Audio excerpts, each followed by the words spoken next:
1 month ago, we told you about the earthquakes that devastated Venezuela. Today marks exactly 30 days since the ground shook, and the story hasn't ended. It's just changed. The search and rescue teams are gone now. What's left is nearly 500,000 people who still need humanitarian help. Tens of thousands living in tent camps built on baseball fields. And a United Nations relief chief standing in Caracas asking the world for $296 million just to get through the next 6 months. This is what disaster recovery actually looks like once the cameras stop rolling on the dramatic rescue footage. Today, we're going back to Venezuela to show you where things stand. Now, what's actually working, and what's still desperately missing? No guessing, no dramatizing, just the facts, the science, and the real stakes. Drop a comment right now. Do you think the world moves on from disasters like this too quickly once the initial news coverage fades? Tell me your thoughts. If you want to be the first to know every time something major happens geologically, subscribe to the channel right now. It is completely free. A thumbs up also helps enormously. Let's go for 5,000 likes on this one so the algorithm actually shows it to the people who need to see it. Thank you. Now, let's get into it, where the numbers stand today. Let's start with the confirmed figures because they've shifted since we first covered this disaster. The twin earthquakes that struck Venezuela's north-central coast on June 24th, magnitude 7.2 and 7.5, within 39 seconds of each other, have now been confirmed responsible for more than 3,500 deaths and at least 16,740 injuries, according to the UN's Humanitarian Coordination Agency, OCHA. In the immediate aftermath, 6,462 people were pulled from rubble alive by rescue teams. Those numbers represent the search and rescue phase of this disaster, and as of this month, that phase has formally concluded. What UN officials describe now is a transition from emergency rescue into what they're calling stabilization and long-term recovery, a phase that gets dramatically less news coverage, but in many ways determines the actual long-term outcome for millions of people far more than the rescue effort did. UN Relief Chief Tom Fletcher, briefing directly from Caracas alongside representatives from Brazil, Turkey, the United States, Venezuela, and the European Commission, was blunt about where things currently stand. He said people remain enough. According to that same briefing, nearly 500,000 people across Venezuela still require direct humanitarian assistance because of the earthquakes specifically, layered on top of the roughly 8 million people who were already in need of humanitarian support before the earthquakes ever struck. A pre-existing crisis we discussed in detail in our original coverage of this disaster. What a month of displacement actually looks like. To understand what recovery looks like in practice, it helps to hear directly from someone who was there. Nate Mook, who leads the aid organization All Hands and Hearts, described a community camp in Venezuela called El Campito, built on what used to be a baseball field. Families who lost their homes turned the field into a settlement, constructing small shelters out of tarps. Aid organizations have been bringing in clean water and internet connectivity, in some cases using Starlink terminals, to try to restore some basic functionality to daily life inside these makeshift communities.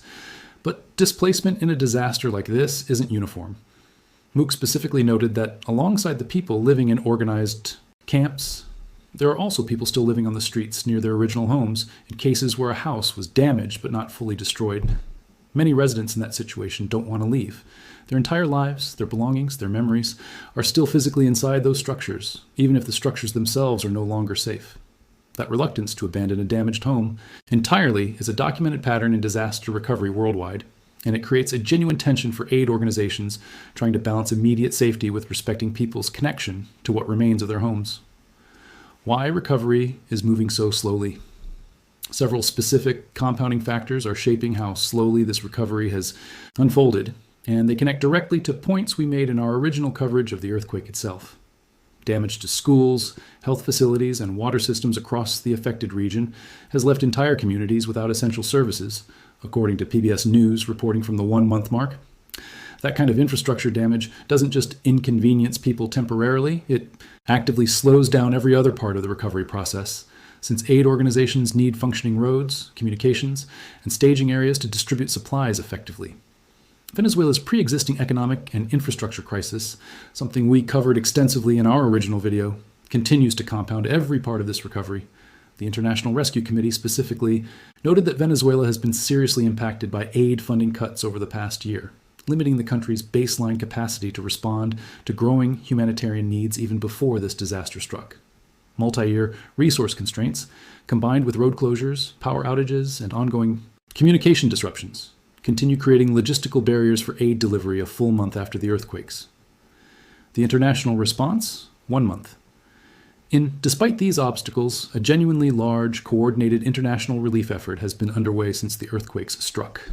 UNICEF alone has distributed more than 82 metric tons of emergency supplies to date, including medical kits for safe childbirth and newborn care, water purification and storage equipment, tents for child-friendly spaces, mobility aids like wheelchairs, and recreational supplies aimed at helping children regain some sense of normalcy. A second major shipment of 47 metric tons arrived at Venezuela specifically from UNICEF's Global Logistics Hub in Copenhagen in the days following the disaster. The United States, through the Department of State, deployed a regional disaster assistance response team, along with urban search and rescue teams in the immediate aftermath. U.S. Southern Command also supported a broader humanitarian mission that delivered aid, conducted search and rescue operations, and helped stabilize the crisis in the hardest hit areas of La Guaira and Caracas. On the private sector side, the Doral, Florida-based global empowerment mission, working alongside its partner organization, I Love Venezuela, committed an initial $50 million in humanitarian aid with plans specifically focused on identifying sustainable housing solutions for displaced families and rebuilding damaged schools. Countries including Brazil, El Salvador, Mexico, Spain, Germany, and France also pledged and delivered equipment, personnel, and supplies in the weeks following the earthquake. What officials say is still needed. Despite this scale of response, UN Relief Chief Tom Fletcher was direct about the gap between what's arrived so far and what's actually required. He specifically requested $296 million from member states and donors to reach 1.3 million affected people over the coming 6 months, a figure that reflects the difference between emergency, short-term relief supplies, and the sustained long-term investment needed to actually rebuild housing, restore healthcare access, and reopen schools across the affected region. Fletcher framed the ask around 3 specific actions: scaling up the overall response, investing in life-sustaining services like food, education, and healthcare based on Venezuela's formal post-disaster needs assessment, and sustaining donor engagement over time, rather than letting international attention fade the way it often does once a disaster leaves the daily news cycle. That last point is worth sitting with directly, because it's the central challenge facing every major disaster recovery effort, not just this one. The earthquake itself generated intense, immediate global attention for days. The recovery, the actual work of rebuilding 500,000 people's access to water, shelter, healthcare, and education, takes months to years, almost entirely outside the spotlight that the initial disaster received. What this teaches us about disaster coverage. This is genuinely one of the more important patterns to understand if you follow disaster news regularly, which, if you're watching this channel, you probably do. The earthquake itself, the dramatic rescue footage, the immediate death toll, generates enormous, appropriate attention in the first days and weeks. But the actual determinant of how many lives get rebuilt rather than just saved in the initial rescue happens in this much quieter, much less covered phase, the one Venezuela is in right now. Communities like El Campito, built on a baseball field out of tarps, aren't a footnote to this disaster. They're the current chapter of it, arguably the chapter that will determine the earthquake's true long-term human cost, far more than the initial death toll alone. What happens next? Aid organizations on the ground continue shifting resources from immediate emergency response toward longer-term recovery infrastructure, rebuilding schools, restoring water systems, and working towards sustainable housing solutions for displaced families. The $296 million funding request from the UN remains the key figure to watch over the coming months, as it will largely determine how quickly communities like those in La Guaira and Caracas can move from tarp shelters and disrupted services towards some version of stability. International organizations, including UNICEF, the IRC, and Global Empowerment Mission, have indicated their involvement will continue well beyond this 1-month mark, though the pace and scale of that continued support will depend heavily on sustained donor engagement, the exact challenge Fletcher specifically flagged as at risk. Final thought. A month ago, this channel covered an earthquake. Today, we're covering what happens after the earthquake, which, if we're honest, is usually the part of these stories that gets the least attention, despite mattering the most to the people actually living through it. Nearly 500,000 people in Venezuela are still waiting for the kind of help that doesn't make for dramatic rescue footage. Clean water, a rebuilt school, a home that isn't a tarp shelter on a baseball field. The earthquake lasted 39 seconds between its 2 ruptures. The recovery from it will take years. That gap between how quickly a disaster happens and how slowly the world actually rebuilds afterward is the story we don't always tell on channels like this one, and it's exactly why we wanted to come back to it today. We will keep tracking Venezuela's recovery and every other major seismic and volcanic story happening around the world right now.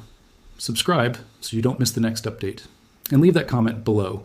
Do you think the world moves on from disasters like this too quickly? Tell me your thoughts. 5,000 likes on this video. Let's go. See you in the next one.